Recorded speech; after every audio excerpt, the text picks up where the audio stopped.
दोस्तों नमो बुद्धाय, क्रांतिकारी जय भीम। दोस्तों एक साल हो चुका है महाबोधि महाविहार बोधगया आंदोलन के लिए प्रोटेस्ट करते हुए। महाराष्ट्र में धम्मध्वज यात्रा निकली और अलग अलग स्टेटों में भी धम्मध्वज यात्रा निकली और संपूर्ण बौद्ध समाज आज एक होके कल जंतर मंतर पर एक भव्य प्रोटेस्ट करने के लिए जा रहे हैं। जैसे कि भंते विनयचार्य जी ने आह्वान किया है कि लाखों की संख्या में जितने भी उपासक उपासिका है दिल्ली के जंतर मंतर मैदान में पहुंचे और प्रोटेस्ट करे ताकि सरकार संज्ञान ले और महाबोधि महाविहार बौद्धों को सौंप दे। आज दोस्तों 11 तारीख है और 11 तारीख की रात को हम अंबेडकर भवन में है और आज हमारे साथ तमाम जितने भी लोग पूरे भारत भर से जो भी आए हैं उनसे हम जानने की कोशिश करते हैं कि किस प्रकार से ये प्रोटेस्ट चल रहे हैं। सबसे पहले हम भंते जी से बात करते हैं। भंते जी वंदामी, आप कहाँ से आए हो और कल के प्रोटेस्ट के लिए आप क्या कहना चाहोगे? मैं भंते राजरत्न वर्धा से आए हो। हमारे साथ कम से कम हजारों के संख्या में महाराष्ट्र से लोग आए हैं। महाराष्ट्र ने पूरे देश से लोग यहाँ पे महाबोधि विहार मुक्त होने के लिए आए हैं। तो इसी का समर्थन हम लोग सब लोग करते हैं कि बीटे एक्ट 1949 रद्द होना चाहिए। इसके पहले भी हम देखते हैं कि ज़्यादा पावर तो हमें महाराष्ट्र से ही देखने को मिलती है। इसके पहले भी हमारे जो भंते सुरेश ससाई थी उन्होंने भी आंदोलन किया था, पर किसी कारण वो आंदोलन दब सा गया था। इस बार आपको क्या लगता है? हमें लगता है कि इस बार सब महाराष्ट्रियन जो लोग हैं, भारत के सब बुद्धिस्ट लोग हैं, वो जागरूक हो गए हैं और सबको ऐसा लगता है कि महाबोधि विहार बुद्ध के हिरासत में लेना चाहिए। ये सब लोगों को लगता है। आपको क्या लगता है कि आने वाले समय में क्या हो सकता है? ओ भैया, आने वाले समय में ये लगता है कि महाबोधि विहार हमारे ताबे में आना चाहिए, ऐसा हमें लगता है। अच्छा, हाँ। आज संपूर्ण जनता को अपनी तरफ से आप धर्म गुरु हो तो क्या आह्वान करना चाहोगे? मैं सभी हमारे बुद्धिस्ट लोगों को यही आह्वान करना चाहता हूँ कि सभी लोग जंतर मंतर मैदान में आना चाहिए महाबोधि विहार के आंदोलन में। बहुत धन्यवाद। सर आप कहाँ से आए, परिचय बताइए आपका। मैं सूरज पगारे मध्य प्रदेश से आया हूँ। अच्छा, क्या कहना चाहोगे? कल भंते विनयचार्य जी ने इतना बड़ा आह्वान किया और संपूर्ण दुनिया भर से लोग यहाँ पे पूछ रहे हैं। अभी देखो बात ऐसी है, अभी हम लोग तो एक साल हो गया, एक साल से हमारी लड़ाई चल रही है महाबोधि के लिए। मतलब चल रही है तो वो बहुत पहले से, जैसे अनागारिक भंते जी थे उनके ज़माने से। लेकिन अभी एक साल पहले बोले तो पिछले साल यही महीने में 12 फरवरी से आंदोलन शुरू हुआ था बोधगया में। तो हमने सोचा था कि बोधगया में आंदोलन करके सरकार वहाँ से अगर हमको हमारा महाबोधि हमारे हस्ते सौंपती है, हमें मुक्त करा के देती है तो अच्छा रहेगा, नहीं तो फिर हम प्रोटेस्ट करते रहेंगे साल भर। तो उसके पहले बीच में ये हुआ था कि उन्होंने महाबोधि के इसमें जो आंदोलन चल रहा था बोधगया से, उन्होंने भंते जी को उठा लिया था। उनको मतलब अंदर वगैरह अरेस्ट वगैरह कर लिया था। 68 दिन वो जेल में रहे उनके। उसके बाद में फिर हम लोगों ने और भारत ये मोर्चा निकाला, आंदोलन किए, धम्मध्वज यात्रा ही निकाली। धम्मध्वज यात्रा निकालने के बाद में अभी जैसे कि आपको क्या लगता है कि कल संपूर्ण दुनिया से लोग आ रहे हैं तो कल किस प्रकार से प्रोटेस्ट होगा? प्रोटेस्ट तो देखो बात ऐसी थी, जब पहले जो हुआ था आंदोलन, अनाकारिक भंते ने जो आंदोलन किया था तो लोगों ने उसके ऊपर ये बोले थे कि ये बाहर के लोग हैं, तो बाहर के लोग क्या हमको न्याय देंगे और क्या हमारे लिए लड़ाई लड़ेंगे। उसके बाद में सुराई ससाई भंते जी आए तो उनको भी बोला गया कि बाहर के बनते हैं करके। तो उनको ये बोला था ये जापान से आए हैं तो ये हमारे लिए क्या लड़ सकते हैं। तो उस समय थोड़ा सा ठीक है, उतना प्रेशर नहीं बना। लेकिन अभी तो विनयचार्य भंते जी वो तो अपने इंडिया से है, इस बार प्रेशर बनेगा। हाँ, तो इस बार तो लोगों को अब सरकार को भी देखना है कि वो भी अभी इंडिया से है ना, तो प्रेशर बनेगा और अच्छा खासा प्रेशर बनेगा। सर आप कहाँ से आए, आपका परिचय? जय भीम, मैं मध्य प्रदेश सौसर से हूँ। जी, कल इतना बड़ा प्रोटेस्ट होने जा रहा है, क्या कहूँगी इस बारे में? ये तो बहुत पहले होना चाहिए था जी, समय समय पे होता भी गया जी, पर सत्ता में जो लोग बैठे हैं वो कहीं ना कहीं ये चाहते हैं कि बौद्ध धर्म आगे ना बढ़े। जैसे कि 1949 का जैसे एक्ट की बात करें, इसके पहले बहुत सारे आंदोलन हुए। जिस तरह मंदिरों का अधिकार हिंदुओं के पास में है, गिरजाघरों का अधिकार क्रिश्चियनों के पास में है, मस्जिदों का अधिकार मुस्लिम के पास है और जितने दूसरे धर्म हैं उन सारे मंदिरों के अधिकार जो है वो उनके कास्ट के लोगों के पास में है। तो महाबोधि महाविहार जो है, जो बौद्धों का तीर्थ स्थल कह सकते हैं या प्रेरणा स्थल कह सकते हैं या ऊर्जा भूमि कह सकते हैं, तो सरकार ने तो इसको बहुत पहले जितने भी आंदोलन हुए उसी समय बौद्धों को सौंप देना चाहिए था।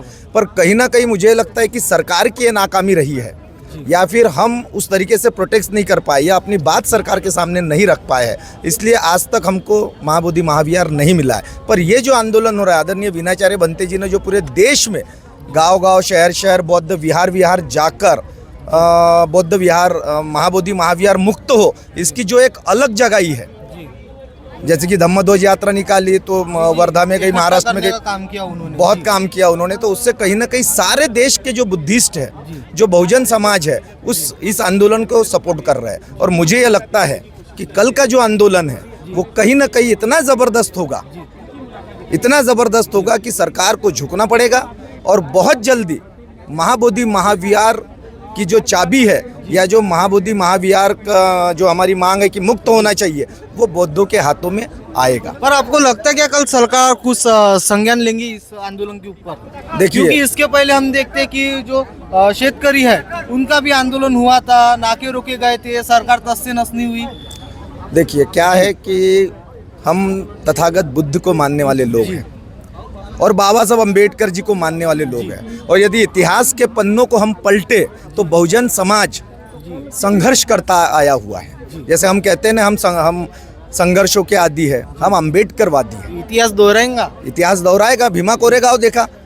तो संघर्षों से कहीं ना कहीं सफलता मिलती है। और यदि मान के चलिए कल का प्रोटेस्ट सफल नहीं होता है, या कल के प्रोटेस्ट या कल के आंदोलन के बाद में हमें यदि सफलता नहीं मिलती है, तो पूरा समाज है, बौद्ध समाज है, पूरे देश में है, विश्व में है। और वीणाचार्य जी कोई ये एक आंदोलन से आगे पीछे होने वाले नहीं है। और मुझे तो ये लगता है कि इस देश का जो बौद्ध और अम्बेडकरी युवा है, महिलाएं है, वो भी कहीं पीछे हटने वाली नहीं है। अगर इस आंदोलन से सरकार नहीं झुकी, महाबोधि महाविहार यदि बौद्धों के हाथों में नहीं सौंपा गया, तो भविष्य में कहीं ना कहीं इससे बड़ा आंदोलन होगा। और कहीं ना कहीं आगामी समय में सरकार को भी यदि महाबोधि महाविहार बौद्धों के हाथों में नहीं सौंप रहे, तो उसका चुकारा सरकार को भुगतना पड़ेगा किसी न किसी रूप से। जी जी, बहुत धन्यवाद। आज महिलाओं से भी हम बात करते हैं। मैम, आपका परिचय दीजिए।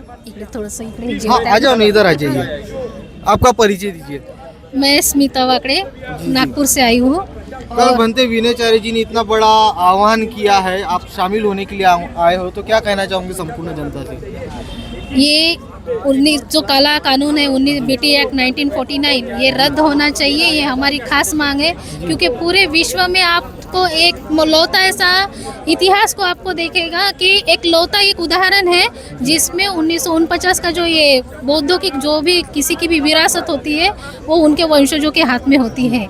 लेकिन हमारी विरासत जो है ना, वो हम लोग नहीं संभाल रहे हैं, वो कोई और संभाल रहा है। समाज अगर सोया रहेगा तो विरासत कैसे संभालेगा? समाज कभी भी सोया नहीं था। जी, जो पहला जो अनागारिक धम्मपाल जी ने पहला ये आंदोलन शुरू किया था, उस वक्त अंग्रेज का काल था, और उस समय में ये कहा गया था कि आप भारत के नागरिक नहीं हैं, इसीलिए हम आपको आपकी विरासत नहीं दे सकते हैं। दूसरा जो आंदोलन का टप्पा चालू हुआ था, सेकेंड स्टेज में ये बोला गया कि सुरेश साई जी को कि आप भारत के मूल निवासी नहीं हैं, इसीलिए हम ये महाबोधि महाविहार आपको नहीं दे सकते हैं। पर आज जो ये आंदोलन शुरू हुआ है, ये भारत के मूल निवासियों ने मांगा है कि हमारी विरासत है, हम यहाँ जन्मे हैं, ये हमारा हक है, तो हमें ये आपको लौटाना होगा। क्योंकि आप देखोगे कि क्रिश्चियन का अगर ये है चर्च, तो उनके अंडर में है, मुस्लिमों की मस्जिद उनके अंडर में है, सिखों का गुरुद्वारा उनके अंडर में है, लेकिन बौद्धों का जो पवित्र सबसे पवित्र स्थल जो है, उसको जो है किसी और के अंडर में है। वो वहाँ पे घुसपैठ कर रहे हैं, उसको जो इतिहास है उसको बदलने की कोशिश की जा रही है। इसीलिए हम लोग ये खास डिमांड है कि इसको पलटा ना जाए, इसको बदला ना जाए, इसीलिए जिसकी विरासत है वो उसी को दी जाए। अभी इसमें हमें पॉलिटिकल पावर भी देखने को मिलता है, जैसे कि आप अभी धम्मध्वज यात्रा में संपूर्ण सहयोग साथ में ही थे, और अभी कुछ दिनों पहले हमने देखे कि राहुल गांधी ये भी समर्थन दे रहे हैं, माननीय चंद्रशेखर आज़ाद भी दे रहे हैं, बाबा साहब अम्बेडकर जी भी दे रहे हैं। तो इस बार जो आंदोलन होगा, क्या इतिहास रचेगा? बिल्कुल, ये आंदोलन इतिहास रचेगा। और इस आंदोलन में अभी सभी लोगों को पता चल रहा है कि ये बीटी एक्ट क्या है और इन लोगों की क्या खास डिमांड है। और यहाँ पे पॉलिटिकल पावर जो है उनको भी इन भीम आंदोलनवादी जो हमारे भीम अनुयायी है, बौद्ध उपासक है, उनके आगे में इनको झुकना ही होगा। ये आज नहीं झुकेंगे तो कल झुकेंगे, लेकिन हम इनको झुका कर रहेंगे और हमारी विरासत हम वापस लेकर रहेंगे। बहुत बहुत धन्यवाद सर, आपका परिचय दीजिए। और कल भंते विनयचार्य जी का इतना बड़ा प्रोटेस्ट होने जा रहा है जंतर मंतर पे, उस बारे में क्या कहना चाहोगे? मेरा नाम नितिन गजबी है, मैं नागपुर से हूँ। और जैसे कि आपने देखा है कि पिछले साल अगस्त से जो शुरू हुई थी धम्म ध्वज यात्रा, ये यात्रा का मैं मुख्य आयोजक हूँ और ये यात्रा पवित्र दीक्षा भूमि से होकर महाराष्ट्र के समस्त जिलों में गई थी। और आज हम देख रहे हैं कि भंते वीणाचार्य ने धम्म ध्वज यात्रा के दरमियान ही कहा था कि अगला पड़ाव ये हमारा दिल्ली का होगा और जंतर मंतर यानी इसलिए होगा कि बिहार सरकार की जो नस है वो सेंट्रल गवर्नमेंट के पास है और सेंट्रल गवर्नमेंट को हिलाएंगे तो बिहार सरकार भी अपने आप हिलेगी। इसीलिए आज भंते वीणाचार्य जी के माध्यम से आज जंतर मंतर पे कल बड़े पैमाने पे आंदोलन होने जा रहा है। इस आंदोलन में महाराष्ट्र के साथ ही साथ देश के सभी राज्यों से 1 लाख के ऊपर लोग आने की शंका जताई जा रही है। और जैसा कि आप देख रहे हैं कि आज हम लोग डॉक्टर बाबा साहेब अम्बेडकर भवन नई दिल्ली में खड़े हैं। यहाँ पर हजारों की संख्या में भारत देश के कोने कोने से लोग आए हैं और कल भी उत्तर प्रदेश हो, बिहार हो, महाराष्ट्र से तो आए हैं, साथ ही साथ सभी राज्यों से लोग आने वाले और लगभग सभी राजनीतिक पार्टियों ने इसे जाहिर समर्थन भी दिया हुआ है। जैसे कि हमने देखा है कि राहुल गांधी जी और बाबा साहब अम्बेडकर जी और चंद्रशेखर आज़ाद, इनका भी समर्थन इस आंदोलन को देखने को मिल रहा है। देखिए, ये आंदोलन समाज का है और समाज के हर किसी व्यक्ति को निमंत्रण देना चाहिए, ऐसा मुझे लगता है। और उस निमंत्रण देने की भी ज़रूरत है। समाज का आंदोलन होने की वजह से लोगों ने बड़े बड़े जो एमपीज़ है या मंत्री है, माजी मंत्री है, जो भी समाज के लीडर है, उन लोगों ने इस आंदोलन को समर्थन भी दिया और वो कल भी इस आंदोलन में शामिल होने वाले हैं। आपको क्या लगता है कि कल जो प्रोटेस्ट होने वाला है सरकार इसके ऊपर संज्ञान लेंगी? जरूर लेगी, क्योंकि कल का आंदोलन ये निश्चित तौर पे एक दिशा निर्देश देने वाला आंदोलन है और ये आंदोलन ऐतिहासिक होने वाला है। पर आपके सामने एक किसान आंदोलन जब हुआ था इतने बड़े पैमाने पे, पर सरकार तस से नस नहीं हुई थी। ये आंदोलन और किसान आंदोलन ये अलग अलग बातें हैं। किसान आंदोलन अलग विषय है और ये जो आंदोलन है ये बुद्ध समाज के जो लोग हैं उनका अस्मिता का सवाल है और ये निश्चित तौर पे ये जरूर इसके ऊपर सरकार संज्ञान लेगी। बहुत बहुत धन्यवाद दोस्तों। इस वीडियो को जितना हो सके उतना शेयर कीजिए और जो लोग इस आंदोलन में शामिल नहीं हो पाए वो भी इस आंदोलन को सपोर्ट कर सकते हो। इस वीडियो को जितना हो सके उतना शेयर कीजिए और ये आंदोलन घर घर तक पहुंचाइए ताकि सरकार संज्ञान ले और महाबोधि महाविहार बुद्धों को सौंपे। मिलते हैं हमारे नेक्स्ट वीडियो में, तब तक के लिए आप सभी को नमो बुद्धाय। क्रांतिकारी जय भीम।